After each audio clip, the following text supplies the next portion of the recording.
sunny and hot, extremely hot Athens today. Dina was expected to give this presentation, but unfortunately, she's suffering from, I think, some kind of infection, but it's not COVID, which is good news. So I will do the best possible. And Christina is also with us to support and help in any possible way. In theory, as we all know, the internet, not just these days, but since, for example, 2014, the internet has significantly changed how we communicate with one another, as well as how we facilitate information access and sharing. Understanding the place of online learning in digitally facilitated professional practice, social interaction, and education is becoming increasingly important, according to Greenfield 20 years ago.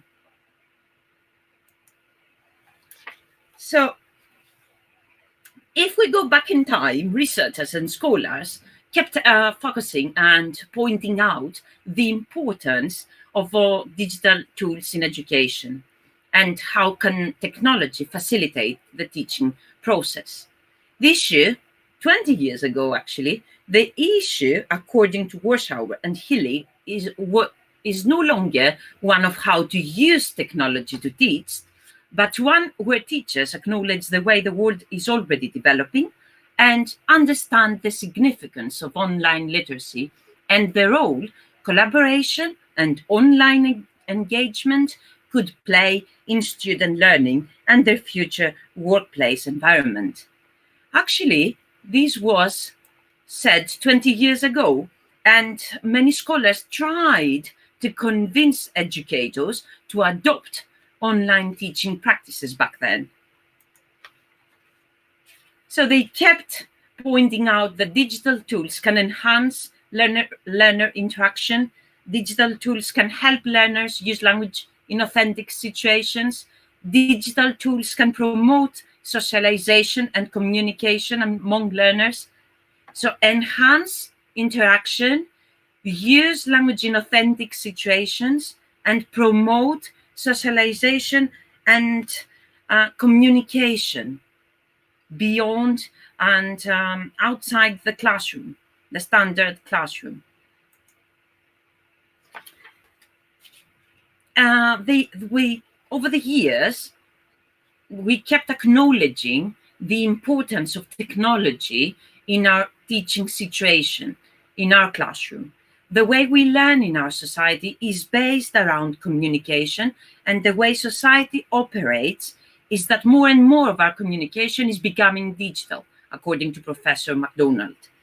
The internet is changing the way knowledge work is done in our society. One of the most obvious benefits is the flexibility of delivery. And back in 2010, Tess Driza said that it can enable students to have a more diverse learning experience. Nevertheless, all these statements were mainly theoretical than practical one. Hands-on experience was never extended. And suddenly, last year, the pandemic broke out. And all the theoretical suggestions became absolutely necessary within a night. We were all exposed to this new reality of working remotely.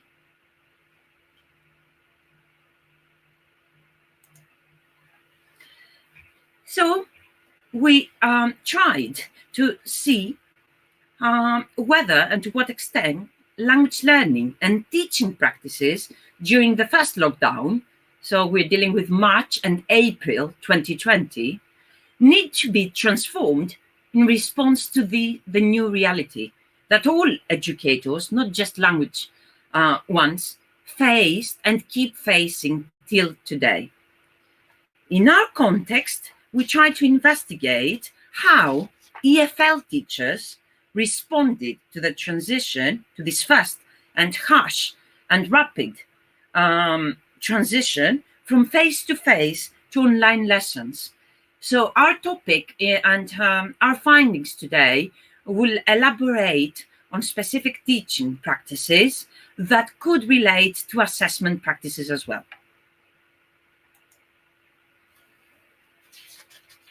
During March and April 2020, we conducted an international survey, mainly European one.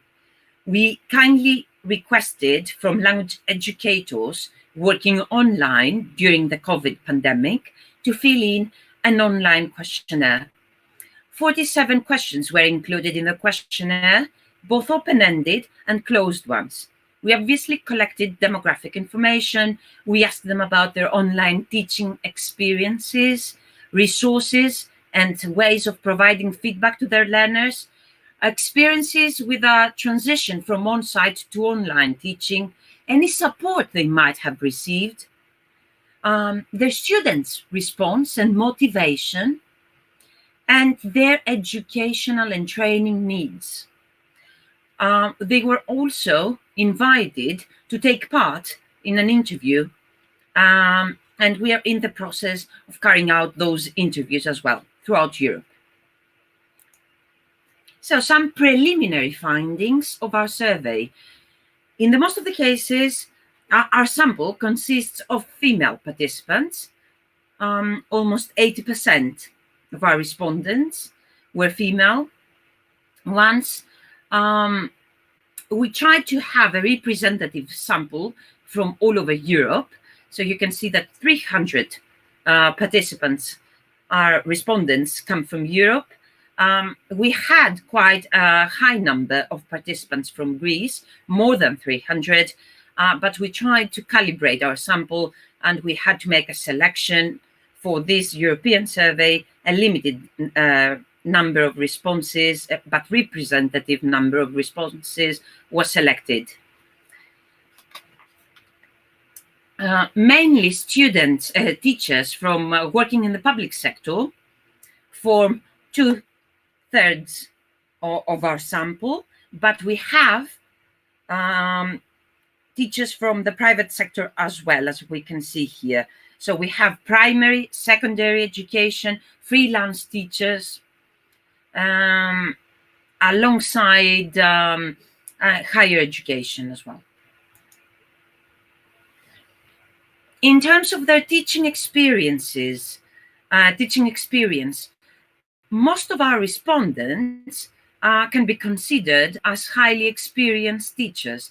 They stated that they have more than 20 years of experience, of teaching experience.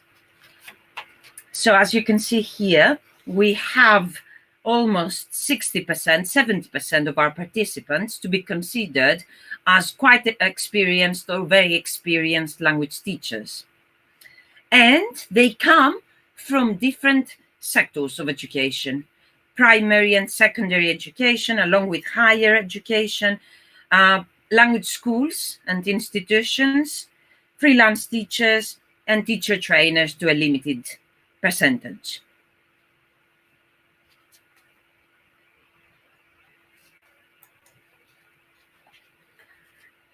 As far as their qualification is concerned, most of them can be considered as highly qualified. They have a master's degree, almost 46% of them. They even have 23% of our respondents even hold a PhD. So during their master's courses or later on, while carrying out their PhD thesis, they have been exposed at least to different teaching practices, not necessarily as regards technology, digital tools, and employing different tools in their teaching practices, but we would expect some familiarity with recent practices.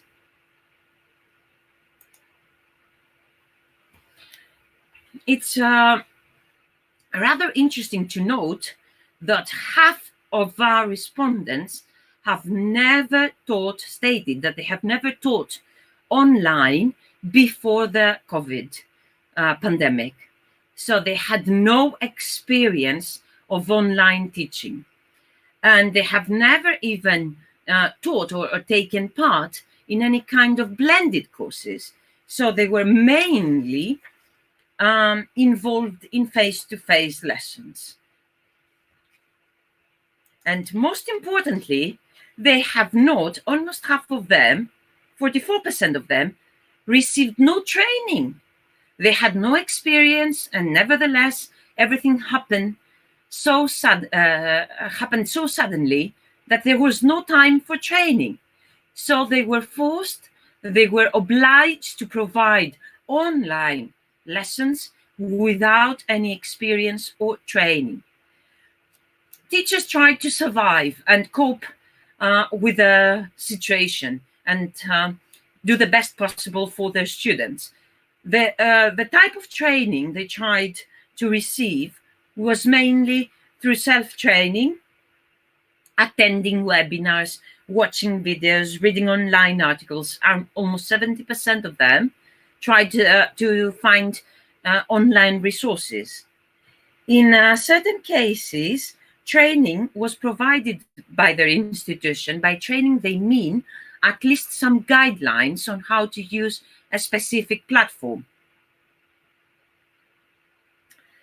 And in a limited number of cases, you can see 26%, there was training provided by specialized training institutions. In most of the cases, they tried to train themselves, and they asked help from their colleagues. I'm running out of time, so I might need to skip some of our information. Most of the teachers had to work remotely, and the devices used were mainly laptop and, to a limited extent, desktop PC or a tablet, but some of our participants had even to deliver lessons through a mobile phone, which is something they had never done before. And students attended lessons through their mobile phones.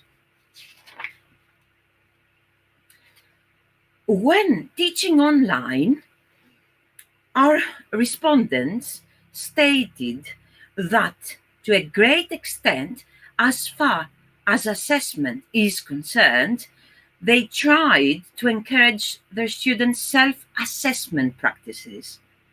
62% of them encouraged and asked students to do self-assessment activities. There was more pair work, and actually in their comments, they mentioned using breakout sessions and trying to keep the students involved and engaged. They tried to incorporate group work to a great extent.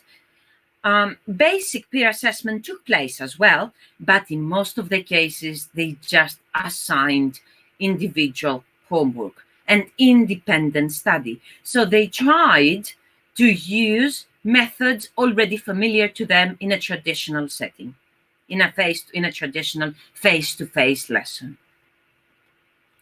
I will have to speed. Okay, I'm skipping some of these.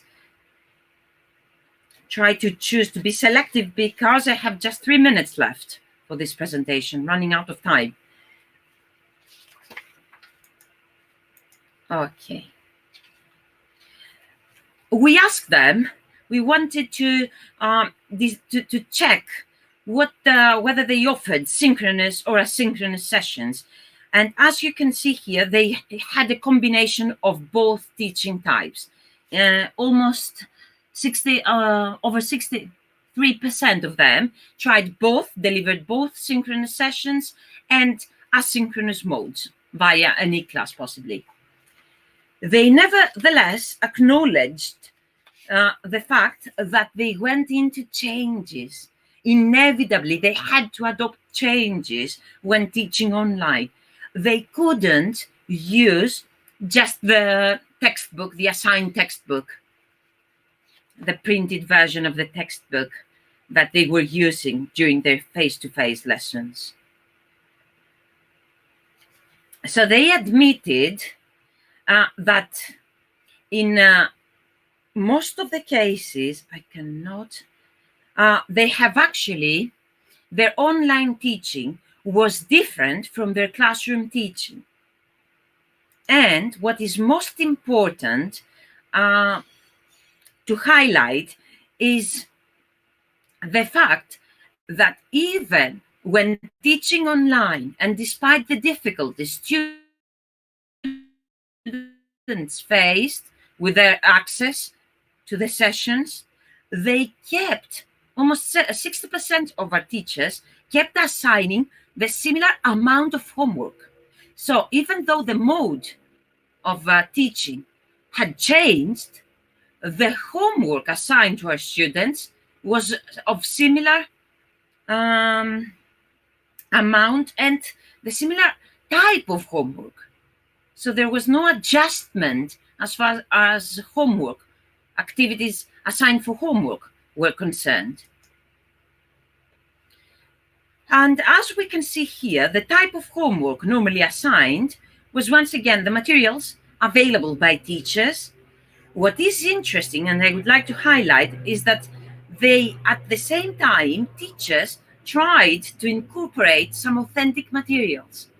And they even, something they might not have done in their traditional classroom, they even tried to have their students exposed to e-learning platforms.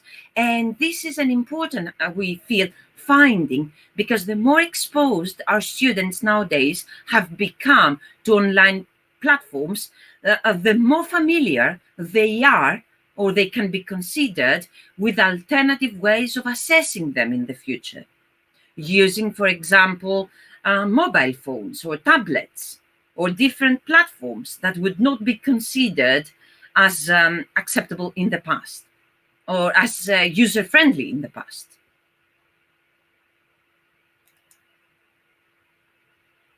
Just a few, too many, sorry, Dina actually added too many slides, but just a couple of things. What is important is that despite being rushed into this situation without any preparation, teachers admitted that they would like to use many of those resources they became familiar with during the pandemic, after the pandemic. So despite feeling under extreme pressure, and despite the difficulties, technological difficulties, emotional difficulties we have all been facing, our respondents feel to acknowledge and appreciate the powerful role of technology in our teaching, in our everyday teaching practices. And last one, okay, I'm leaving you. There were too many. They admitted that they need more training, and they would like the training to be on teaching, on specific teaching practices. They wish to get practical examples of using digital tools. No theoretical, seminars. They need, along with the technical knowledge, how to use, to feel more confident with the tools. They wish to receive practical suggestions on specific online teaching practices. Final word.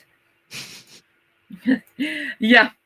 Dina actually included so many things. So the COVID-19 pandemic has taken the safety and livelihood of millions while putting a spotlight on systemic inequities that have to be addressed. We believe that, and Ortega actually pretty clearly informed us about the fact that there is a potential for all nations and all communities to be either painfully united by the experience of the pandemic or painfully fragmented by it. We would like to fully endorse to a positive experience, and we should be painfully united by it, and definitely not fragmented. Thank you. Thank you. Thank you very much for a very clear and a very, very interesting presentation. I think many of the points you raised are things that we can all identify as testers and as teachers, as many of us also are teachers and have teaching backgrounds. It's very, very interesting. Thank you. I'm sorry